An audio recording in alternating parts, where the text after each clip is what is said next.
Another day, another basketball stories na naman ang pagkikwentuhan natin. At ngayon nga, yung balitang pagkapanalo ng Los Angeles Lakers laban sa New Orleans Pelicans.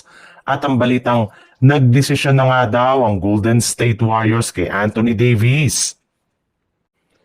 Tinalo nga ng Los Angeles Lakers ang underman na lineup ng New Orleans Pelicans simula umpisa hanggang sa pagtatapos ng kanilang laban. Sa umpisa pa lang nga ng kanilang laban ay hindi na talaga naawa pa ang Lakers matapos nila itong tambakan at ma-outplayed sa opensa at maging sa depensa. Bagamat man nga sinubukan ng Pelicans na makasabay at makadikit ng kaunti, ay hindi pa rin nga nila kaya ang firepower ng Lakers sa pangunguna ng kanilang duo na sina Luka Doncic na pangiti-ngiti na lang sa kanyang nagawang 34 points. 12 rebounds at 7 assists at si Austin Reeves na gumawa naman ng 33 points at 8 assists.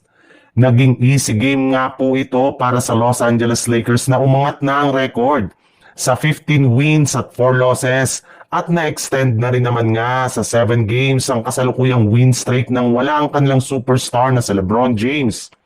Kaya isang magandang senyalis nga ito na maaaring magtuloy-tuloy pa ang kanilang mga pagkapanalo lalo pat nasa full rhythm na nga sila Luka Doncic at Austin Reeves na parehong nasa MVP rankings base sa pinakahuling inilabas ng NBA ngayong araw.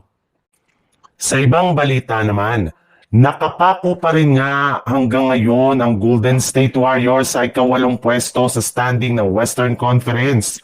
At inaasahan nga na posible silang malaglag dito sa mga susunod na araw. Lalo pat kakalabanin nga nila next game ang ating defending champion na Oklahoma City Thunder. Na magkakaroon pa nga sila ng 3-game trip na siyang magpapahirap ng gusto sa kanilang team.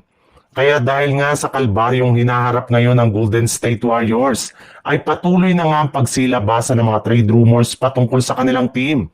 Katulad na lang ng posibilidad na pagkuha nila kay Anthony Davis mula sa Dallas Mavericks. Kung meron nga daw big man na kayang buhatin ng Warriors pabalik sa kampyonato, eto nga ay walang iba kundi si Davis na siyang pinakasaktong katandem ni Stephen Curry. Pero ayon rin naman nga sa ibinulgar ng isang NBA insider, wala rin naman nga daw pong plano ang front office ng Warriors na kunin si Davis gayong kakailanganin nga nila ditong isakripisyo ang majority sa kanilang mga key players.